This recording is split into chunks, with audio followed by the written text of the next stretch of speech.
Outra atualização, vamos falar agora sobre o Nilton. É possivelmente o primeiro reforço do Dorival Júnior nessa terceira passagem do treinador com a camisa do São Paulo. O volante botafoguense se aproxima, ele gosta da possibilidade de vestir a camisa do São Paulo, ele hoje perdeu um pouquinho de espaço na equipe do Glorioso e o São Paulo está muito forte no negócio. Vale lembrar que ele já foi muito próximo aí, né, negociado com a equipe do Santos na última janela, acabou que não deu tempo, documentação, toda a parte burocrática ali que envolve o negócio não avançou tanto. Agora o Nilton está próximo de ser reforço do São Paulo. Possivelmente, como eu falei para vocês, o primeiro reforço do Dorival Júnior nessa terceira passagem. O jogador é mais um volante que eu, sinceramente, sempre falo aqui para vocês quando a gente fala de volante, não enxergo como prioridade. Eu acho que a prioridade é contratar um zagueiro, a gente está falando sobre o Domingos Duarte, a gente está falando sobre outros nomes, eu acho que a prioridade é a gente contratar um atacante de beirada, que a gente está falando agora sobre o Brian Campo, falamos também nos últimos vídeos aí sobre o Vitor Sá, que é um nome que vem ganhando força também a pedido do próprio Dorival. Para quem não acompanhou aí os últimos vídeos, o Dorival pediu a contratação do Vitor Sá, que está também encerrando o contrato lá na equipe do Krasnodar. É um jogador que o Dorival gosta muito, né? Porque o Dorival já tinha indicado a contratação dele na época do Corinthians, no início dessa temporada, e agora indica novamente ao São Paulo. Então, eu acho também que a gente poderia ir atrás de um camisa 10, né? O Paulo Henrique Ganso estava aí dando bobeira no mercado, né? Mas o São Paulo deu meio que uma descartada no negócio pela idade do Ganso, né? 36 anos.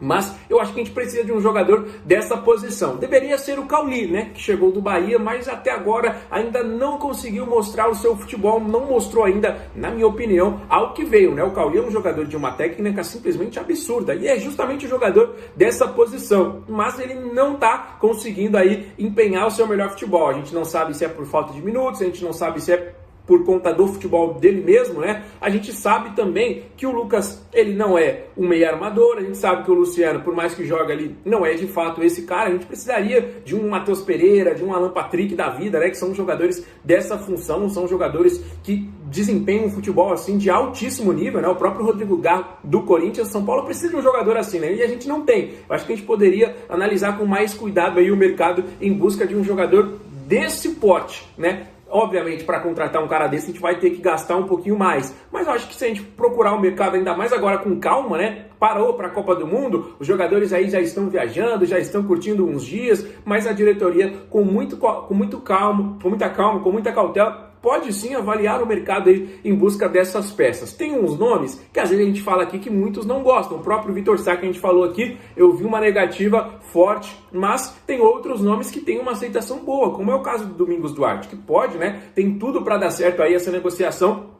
Já trazendo também aqui uma atualização para vocês. Zagueirão saindo do Getafe, né? Mais um jogador do futebol espanhol que o São Paulo está de olho. Já o Getafe jogou a primeira divisão e jogou muito bem, né? Foi 7º colocado do campeonato espanhol, tendo em vista que você, muito difícil, vai ficar na frente do Real Madrid, do Barcelona, do Atlético. Já tem 3 posições ali que basicamente é muito difícil de alcançar, né? Então o Getafe em 7º, garantindo vaga para a Conference League, e o Domingos Duarte jogando demais, jogou praticamente todas as partidas da temporada, né? Então, é um zagueiro muito experiente, um zagueiro com muita qualidade, um zagueiro já com toda essas características que o São Paulo está buscando. Pausa de 5 segundos para pedir a sua ajuda ao nosso canal com o seu like e se inscrever se ainda não for um inscrito. Bastidores sobre Carlos Coronel. A gente vai precisar ser um pouquinho didático para a gente poder entender alguns cenários.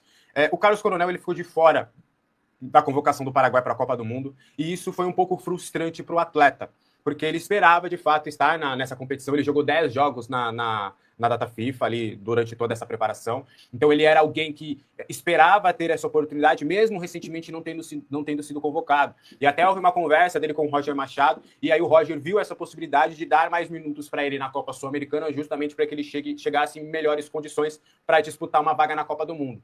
O problema é que ele não foi convocado. Só o Bobadilla será o representante do São Paulo na Copa do Mundo. E aí isso acabou frustrando um pouquinho o atleta. Só que aí eu queria trazer aqui um pouquinho de informação. Vamos também trazer um pouquinho de sentimento nisso. Cara, eu acho que o Coronel ele correu o risco de vir para o São Paulo, porque já tinha um goleiro titular, que era o Rafael, e consolidado. Ele estava acertado com o Orlando City, onde ali provavelmente ele teria mais espaço. E, cara, mesmo com essa conta e risco, ele quis jogar no São Paulo. Então, acho que a gente precisa também entender alguns bastidores de como o cara, às vezes, ele vem pela emoção, pelo clube, por ser um grande clube, por ter uma oportunidade, cara, ele não pensou duas vezes. Foi assim, ó, a negociação, o Rui Costa foi 10 minutos de negociação, ele falou, pô, é o São Paulo, então vambora. Não, o resto a gente alinha. Eu sou jogador de São Paulo, vambora. Então, mesmo com essa conta em risco dele saber que ele talvez no São Paulo não teria a minutagem adequada para disputar a Copa do Mundo, não estou falando qualquer competição. O coração talvez falou mais alto e ele fechou essa oportunidade de vir para o São Paulo. E esse desafio de competir com o Rafael, que beleza, agora não tá legal, mas é um jogador que na época, na ocasião, no início do ano, acho que todo mundo achava consolidado a titularidade do Rafael. Então acho que é um bastidor importante. É óbvio, quando eu falo chateado, não quer dizer que o cara, pô, acabou a carreira do cara. Não, ele vai ter outras oportunidades. 2030 tá logo ali, ele ainda é um goleiro jovem, vai poder ter mais espaço. Mas é só um bastidor importante que ele vai precisar também passar por isso. Vai acompanhar, infelizmente, para ele a Copa de Casa, mas foi um jogador que pensou mais em a oportunidade de jogar no São Paulo, talvez no macro, de poder ter uma oportunidade em qualquer outro lugar, só para jogar 6 meses para poder ir para a Copa do Mundo. Então acho que é um bastidor interessante. E jogo a pergunta para você. Você acha que agora, com esse momento ruim do Rafael, você é daqueles que já tem que colocar o Carlos Coronel para teste de fogo, ter mais oportunidades? Ou você acha que ainda é cedo, que o Rafael ainda merece um voto de confiança? Vamos trazer só uma pequena atualização de mercado da bola, porque senão vai ficar um repetitivo e todo mundo pergunta. Mas só para a gente trazer atualizações bem rápidas, bem tranquilas. Primeiro, né, o São Paulo já tem 3 alvos bem definidos, são os seus planos As para as 3 funções que são prioritárias no São Paulo, que é um zagueiro, um segundo volante e um ponta de velocidade. Esses são os 3 primeiros nomes que o São Paulo está conversando: Domingos Duarte, Newton e Vitor Sá. O São Paulo ainda cogita a possibilidade de mais um zagueiro, só que aí o Osório ganhou a confiança, então pode ser que o São Paulo, se fechar com um zagueiro, dê uma segurada nessa situação, e um camisa 10, mais um meio campista ali que pode ser organizador de jogadas, que não será o Ganso. Rapidinho, sobre o Domingos Duarte, o São Paulo ainda está esperando uma resposta. O São Paulo ainda tem conversado com o staff, já fez uma proposta, já deixou claro ali quais são as condições, né, tanto de vencimentos quanto de luvas. Tempo de contrato seria algo em torno de 1 ano a 1 ano e meio, depende muito, porque ele tem a mentalidade de futebol europeu de sempre fechar contratos até o meio da temporada, e o São Paulo gostaria de fechar uma temporada aqui no futebol brasileiro, ou seja, até dezembro de 2027, por exemplo, até dezembro. Enfim, tá nessa história. O São Paulo tá numa situação de stand-by, pelo menos por enquanto, tá? Sobre o Newton, o São Paulo ainda tá com o Botafogo conversando. O Botafogo, pelo menos por enquanto, o Botafogo ainda tá numa situação de, ó, São Paulo, você quer o atleta, mas eu prefiro esperar um pouquinho para vir uma proposta que eu acho que vale mais a pena do que essa de empréstimo. O São Paulo quer um empréstimo até dezembro, com metas estabelecidas para um pagamento de 3 milhões de euros. Só que aí o Botafogo quer uma venda imediata. O Botafogo tá lá com o transfer ban e tudo, então eles precisam de caixa, de dinheiro o mais rápido possível. Então por isso que o Botafogo tá dando essa uma segurada por conta dessa questão aí do transfer ban, tá? Então, o São Paulo ainda está aguardando, não temos grandes atualizações. E sobre o Vitor Sá, é a mesma situação de sempre. O São Paulo precisa que o Vitor Sá baixe a sua pedida para que ele possa se tornar reforço do São Paulo. Até pude conversar com uma pessoa do Vitor Sá na manhã desta terça-feira, a gente conversou um pouquinho. Existe sim uma vontade, se a gente pode dizer assim, do Vitor Sá de jogar no São Paulo, mas eu ainda fico meio nessa de, o jogador quer jogar, desde o caso do Alexandre, vocês vão lembrar, o caso do Alexandre no São Paulo, que foi negociando, era irmão aparecendo e tudo, e no fim das contas o Flamengo veio com a grana que ele queria e ele fechou com o Flamengo. Então assim, é cautela nesse quesito. O São Paulo conversa, tenta fazer com que o jogador baixe a sua pedida salarial, porque o Vitor Sá é um caso complexo, porque o Vitor Sá, além de querer 3 anos de contrato, ele quer um salário com luvas, porque ele tá livre, então isso acaba inflando demais o negócio. Então por isso que ainda tem essa cautela referente ao Vitor Sá, mas esses são os 3 nomes prioritários do São Paulo, pelo menos nesse momento. O São Paulo tem conversado com outros nomes, mas hoje esses são os planos A do São Paulo: Domingos Duarte, Newton e Vitor Sá. Deve ser procurado pelo São Paulo nos próximos dias. Vou explicar para vocês tudo que tá rolando, tá? O Inestrosa tem contrato com o Vasco, contrato longo, o Vasco pagou uma bala, beleza? Isso já não se discute. Agora, eu converso com o staff do Inestrosa desde o início do ano, quando a gente teve aquele rumor do Inestrosa poder jogar no São Paulo, Boca Juniors, e no fim das contas ele foi pro Vasco. Sobre o Inestrosa, do que eu pude entender com o seu staff, eles estão tentando entender o melhor cenário para o Inestrosa nesse momento, e que no Vasco será muito difícil a sua permanência. Ele está abalado psicologicamente depois da pressão, ele não está satisfeito com tudo isso que aconteceu, ele está querendo ir embora. E aí o staff está estudando qual que seria o melhor cenário para o Inestrosa. O São Paulo é um grande atrativo, porque, pô, São Paulo, aqui ele vai poder jogar mais, aqui ele vai ter mais oportunidades. Só que tem a questão do Vasco querer reforçar um rival, mesmo que por empréstimo, se rolaria em alguma composição nesse quesito. Repito, ainda não há negociação concreta, mas eu vou te explicar. E aí o staff do Inestrosa está começando a sinalizar ao mercado e a vários clubes essa possibilidade dele sair do Vasco. Fatalmente ele vai sair do Vasco. O Vasco vai fazer uma pequena reformulação aí no meio do ano e eles estão muito imediatistas e eles não querem dar essa calma para o Inestrosa poder ter continuidade. Só que, do que eu pude conversar com ele, e ainda ele vai ter, inclusive, depois ali o Inestrosa pegou uma semaninha de férias, vai esfriar um pouquinho a cabeça e depois eles têm uma reunião para eles conversarem os próximos passos. Só que não está descartado o Inestrosa tentar algum tipo de empréstimo para voltar para a Colômbia, para voltar para o seu país, porque um dos motivos também para essa queda de rendimento, para ele não ter jogado no Vasco, é muito, família tá longe, como é que fala, né? Aproximação, essa adaptação ao futebol brasileiro, tá longe da família e tudo, e ele é jovem ainda, tem 23 anos, então eles estão estudando ainda cenários e possibilidades. Houve essa sinalização por parte dos empresários do Inestrosa ao São Paulo de que seria um bom destino, que por eles rolaria negócio. E aí o São Paulo vai procurar o Vasco nos próximos dias para entender como que poderia funcionar uma engenharia. Eles não descartam, por exemplo, acabar oferecendo o próprio Arboleda, alguma composição no sentido, ó, vocês pagam aqui uma taxa pelo Arboleda, uma taxa não tão grande, e aí vocês me emprestam Inestrosa com opção de compra, e aí sai todo mundo feliz. O Vasco vai buscar um zagueiro no mercado, acabou também de perder o Léo Duarte, eles estavam até mais adiantados do que o São Paulo no Léo Duarte, e eles perderam para o Galo também. Então eles vão buscar esse zagueiro no mercado. E o Renato, ele gosta do Arboleda, ele pediu incessantemente o Arboleda lá no Grêmio, quando ele era comandante. Então, assim, e eu pude confirmar com o São Paulo, com pessoas do São Paulo, que o Inestrosa é um nome que agrada muito e que se tivesse essa oportunidade de contratação, eles iriam buscar essa contratação. Então vamos ficar de olho, fiquem de olho aí nos próximos dias, que esse contato vai acontecer e aí vai depender muito do Vasco, do que será interessante para o Vasco para ter essa composição junto ao São Paulo, tá? Então, ó, é um nome interessante que deve, de fato, sair desse lúdico, sair, porque a gente está falando de Inestrosa no São Paulo há um bom tempo e não tem nada concreto ainda. Esse lado concreto deve acontecer logo, logo. O São Paulo deve realmente começar a conversar, a contatar, a entender se de fato vai poder fazer essa contratação do Inestrosa. O Paulo quer tentar jogadores mais físicos no mercado justamente para ganhar duelos individuais. E na visão do São Paulo, o Domingos Duarte ele se destaca pelos duelos individuais, aéreos, defensivos e ofensivos. E o que o São Paulo principalmente perdeu com a saída do Arboleda? Justamente isso. O São Paulo quer o Newton, ou um perfil do Newton, porque ele é um jogador físico que ganha duelos no meio campo. A gente pode questionar a qualidade técnica do Newton. Pode falar que é um jogador que não cria isso e aquilo, mas ele ganha duelos. Ele é um jogador que fisicamente ele se impõe dentro do meio de campo. E o Vitor Sá também é um jogador de ganhar duelos, de uma maneira diferente. O Ferreirinha, com todo respeito ao Ferreirinha, ele não ganha duelos. Ele dribla um ou outro, você não vê o Ferreirinha driblando e abrindo totalmente a defesa adversária e tomando uma decisão correta para o gol. O Vitor Sá ele já tem um pouquinho mais dessa finesse, ele tem um pouquinho mais dessa situação, que é um jogador que ganha duelos individuais com o lateral adversário.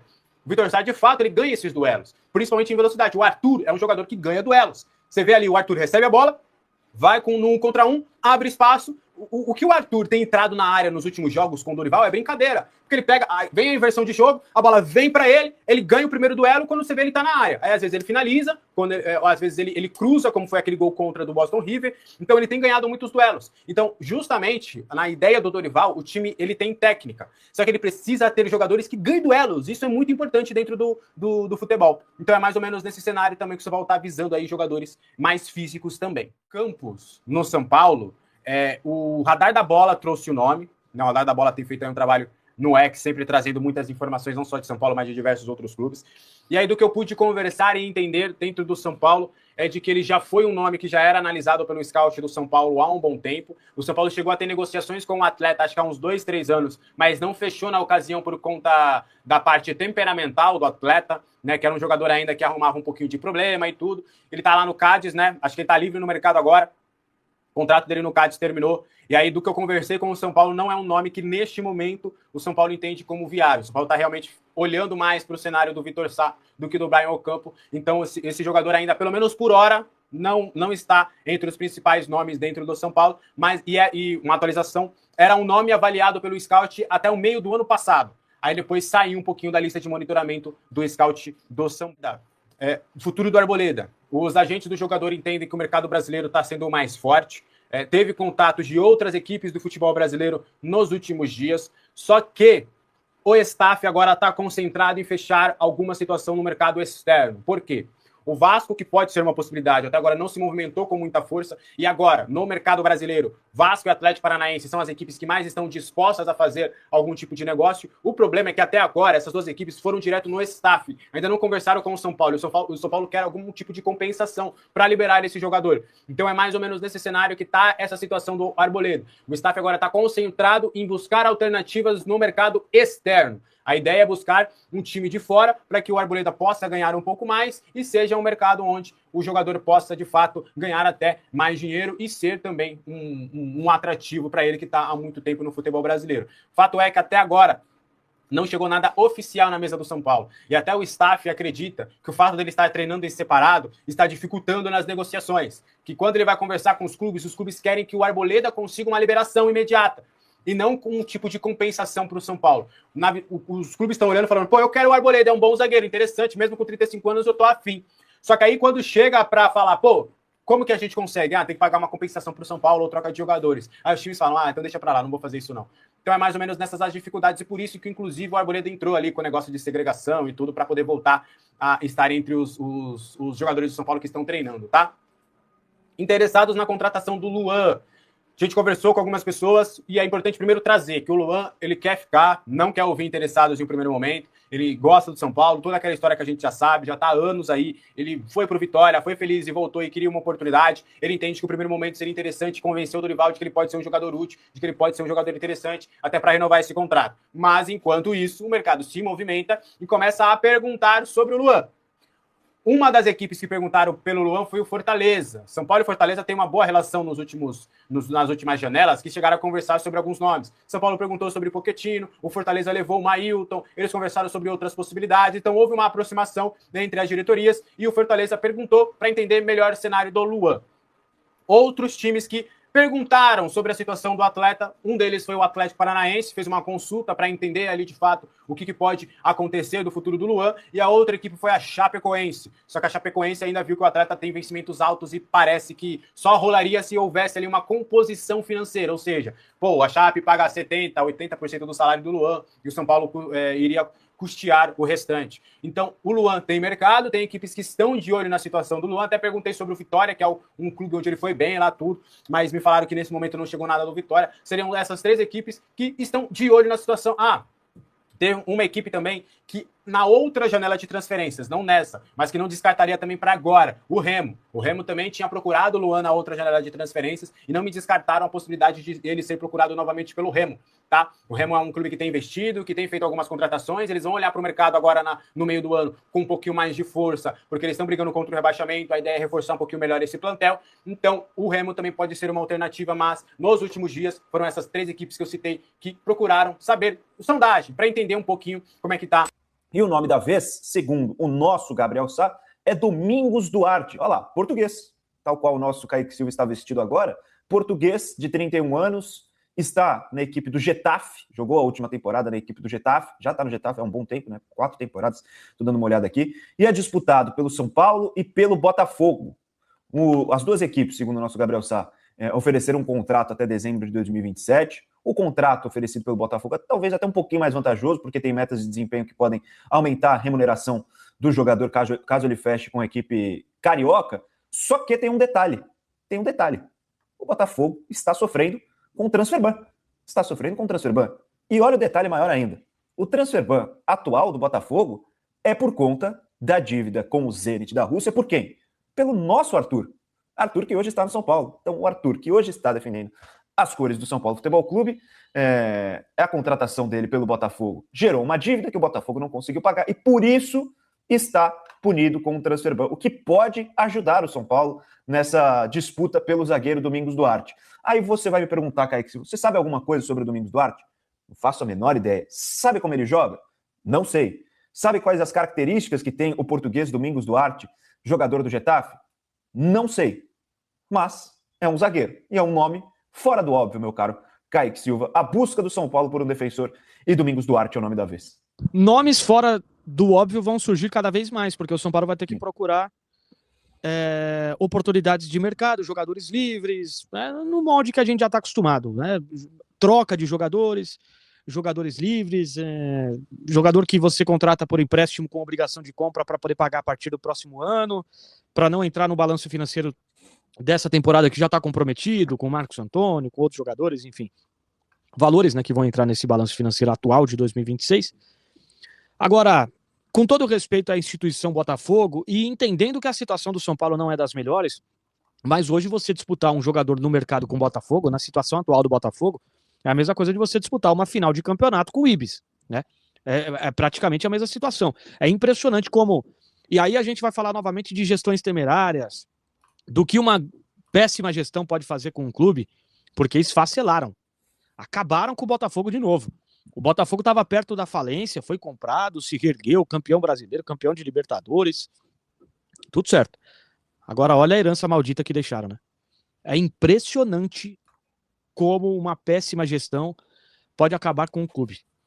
O clube teve uma grande temporada, 2 temporadas de destaque, uma delas aquela pipocada gigantesca no Brasileirão para o rival Palmeiras, e no ano seguinte uma temporada quase que perfeita, né? Não teve tríplice coroa, mas teve 2 das maiores conquistas do país, né? Brasileiro e Libertadores. Mas olha a situação atual, né? Então fica o alerta, porque também é SAF. É um processo que o São Paulo está se encaminhando para futuramente abrir as portas para isso. Então fica alerta, porque SAF também não pode ser visto com bons olhos, mas também não é 100% de garantia e nem a salvação de alguns clubes. Lógico que o modelo atual do São Paulo é um modelo de gestão totalmente falido, fadado ao fracasso. É um modelo que não dá mais certo. Alguma coisa tem que mudar. Mas a SAF também não é garantia de nada, né, Boni? Pelo menos a longo prazo a gente vê o que acontece, né? SAF do Botafogo, SAF do Vasco, enfim. 2 exemplos só no futebol do Rio de Janeiro. Dito isso, sobre o jogador especificamente, também é um cara que eu pouco sei. O máximo que eu posso ser honesto com o torcedor de São Paulo é alguns vídeos que eu acompanhei depois do surgimento dos rumores do interesse do São Paulo no jogador. Mas assim, se hoje a gente for olhar um DVD, o famoso DVD, né, lá das antigas, se a gente for olhar um DVD do Dória, você vai falar, meu Deus do céu, nossa, é o novo Van Dijk, é o Van Dijk careca de moicano do Brasil. Se você for olhar um DVD do Rafael Tolói, nessa passagem pelo São Paulo, é capaz de você achar alguns lances ali fora de contexto, né? Uma bola rebatida, por exemplo, num vídeo, lembra aquela bola rebatida do gol do Milionários, do Dória? Aí você joga no YouTube o corte, um chutão pra cima do Dória, afastou a bola, né? Aí você corta o restante da jogada, que a bola cai no pé do jogador do Milionários, ele carrega e faz o gol. Ali você pode montar um DVD do Dória com um grande desarme, um excelente desarme, o que não diz nada do contexto geral do jogo. Então, eu preciso ser honesto com o torcedor de São Paulo. Pouco conheço sobre o jogador, não sou um especialista de futebol espanhol, não acompanhei a fundo a passagem dele do Getafe, e o que a gente pode é ler pessoas que são referências com relação ao jogador, e é isso que eu indico ao torcedor do São Paulo que ele possa fazer e aguardar. Se chegar, de fato, se a negociação for concretizada, só aí a gente vai poder ver, de fato, um recorte de como é, de fato, o futebol que vai ser apresentado pelo jogador, né? Agora, só para concluir, Diga. Uma posição extremamente carente. O São Paulo precisa urgentemente de pelo menos 2 zagueiros para a volta da Copa do Mundo, precisa estar com os 2 já adaptados no elenco. Agora, como não sou eu o especialista em Domingos Duarte, e eu estou aqui no Arquibancada Tricolor, minha função vai ser o quê? Trazer dados e estatísticas que possam levantar o ânimo e as esperanças do torcedor são paulino. Vamos lá, vamos começar. O Domingos Duarte jogou pelo... Estou pegando aqui dados fáceis que dá para buscar, tá? Domingos Duarte jogou 34 partidas no Campeonato Espanhol. 34 como titular. Ou seja, é o zagueiro titular da equipe do Getafe. O Getafe fez uma ótima temporada para os padrões Getafe no Campeonato Espanhol. Foi 7º colocado. 7º colocado, garantiu com uma vaga na Conference League. E os dados defensivos são os que mais chamam a atenção. Só 38 gols marcados em 38 rodadas. Ou seja, 1 gol sofrido por jogo. Tá bom. Pro Getafe tá bom. E com certeza o nosso humano Domingos Duarte teve uma grande participação nessa estatística positiva. O Domingos Duarte, Kaique Silva, que jogou 3 partidas pela sua seleção de Portugal. 3. Contra o Catar, no dia 4 de setembro de 2021. Portugal venceu pelo placar de 3-1. Gols marcados por André Silva, Otávio e Bruno Fernandes. De pênalti, obviamente. O nosso Bruno Fernandes, sempre batendo muito bem os pênaltis. E o Domingos Duarte foi titular. O outro jogo, Azerbaijão, 24 de março de 2021. Portugal venceu por 1-0. Gol marcado por Medvedev contra. Domingos Duarte titular mais uma vez. E no dia 11 de novembro de 2020, Domingos Duarte titular na vitória de Portugal por 7-0 sobre Andorra. Gols de Pedro Neto, Paulinho 2 vezes, Renato Sanches, Renato Sanches que era uma grande promessa, né? Emily Garcia contra, Cristiano Ronaldo e João Félix. Ou seja, eu estou trazendo todos os dados e estatísticas que, combinados com os vídeos que você viu, Kaique Silva, sobre Domingos Duarte, nos indicam que Domingos Duarte é o novo zagueiro campeão da Copa Sul-Americana pelo São Paulo. Será, né? Será, caso feche. Caso o Pode Cravar venha, está sendo disputado com o Botafogo também. Será o campeão da Sul-Americana. Xerife, capitão e tudo mais, Kaique Silva. Eu não tenho essa animação toda igual você, porque em 2021 ele dividiu a seleção de Portugal com o Cédric Soares. Então eu não posso tirar referências boas, tecnicamente falando, daquela seleção de 2021, 2020, 2022, da seleção de Portugal. Porque o Cédric estava lá. Hoje é 2026, a gente está em 2026, muita coisa aconteceu. Teve jogador que desaprendeu a jogar bola, isso está muito claro no Cédric Soares, só pode ter acontecido isso, ele desaprendeu a jogar bola, porque na seleção, quando a gente via amostragens da seleção de Portugal, ele não era essa barbaridade de jogador que ele é hoje. Não sei se é adaptação ao país, ao futebol, não sei o que acontece, cara, mas, enfim. Não dá para tirar referência. Então, a amostragem que você citou, né, não é aquela amostragem que favorece, né, enfim. Não foram adversários de qualidade, né, do nível da seleção de Portugal, e também tem a questão de fazer muito tempo. Mas eu não posso afirmar que é um zagueiro que vai chegar para mudar o patamar do São Paulo, como eu também não posso afirmar que é mais uma contratação furada e já começar a criticar. A gente tem N motivos aqui para poder criticar o Rui Costa, que é o executivo de futebol de São Paulo. Sobre essa, até o momento, a gente vai ter que ser engenheiro de obra pronta, quando acontecer já. Aí a gente vai poder criticar ou elogiar, porque a amostragem é muito pequena. A gente tem uma limitação, né, de alcance ao futebol de fato do zagueiro. Não, agora falando sério, claro que a gente faz a brincadeira aqui, e é legal, essa parte de mercado de transferências é boa para talvez trazer um ânimo diferente pro torcedor. Pô, convida algum colega seu do Marca, você, para quem não sabe, quando o Boni foi para Espanha, ele trabalhou só no jornal Marca, só isso. É coisa pouca o que ele foi fazer lá na Espanha. Traz alguém do Marca para falar sobre a passagem dele pelo Getafe. É uma boa ideia. Em caso de contratação, vou fazer isso mesmo. Uma boa ideia que você deu, Kaique Silva. Mas esse período de transferência é legal para trazer aquele ânimo para o torcedor, porque dentro de campo tem sido muito ruim nesses últimos meses, a gente sabe disso. Tem dado aquela desanimada, a gente sabe muito bem disso. Mas, cara, agora opinando sério sobre essa possibilidade. Ainda não é nada concreto, né, nada próximo de acontecer. É uma disputa que o São Paulo tem com o Botafogo e a gente sabe que o Botafogo está cheio de problemas. Não é um impeditivo de fato, porque os clubes são todos irresponsáveis e todos gastam o que não tem. Então, se ele sentir que a proposta pelo Botafogo é melhor, talvez ele feche com o Botafogo. Mas eu já fico um pouco mais tranquilo por ser um nome de fato fora da caixa, por não ser, a gente falou aqui há alguns dias, Adrielson. Beleza, a gente sabe que o Adrielson é bom jogador. O cara custa mais de 30 milhões, custa quase 40 milhões. Então não é sair do óbvio, né? Se for dentro dos padrões que o São Paulo pode pagar, dentro da realidade que o São Paulo pode adotar para a contratação de um jogador, cara, então aí eu acho que é uma opção interessante. É fora do óbvio, é fora da caixa, é um cara que não é visado no mercado brasileiro. Então vamos ver. Não vou falar que é ruim, que é bom antes de conhecer, mas já gosto relativamente dessa opção por ser algo fora do que a gente está acostumado a ver em termos de nomes especulados nos clubes brasileiros, ainda mais para uma função que o São Paulo precisa ter.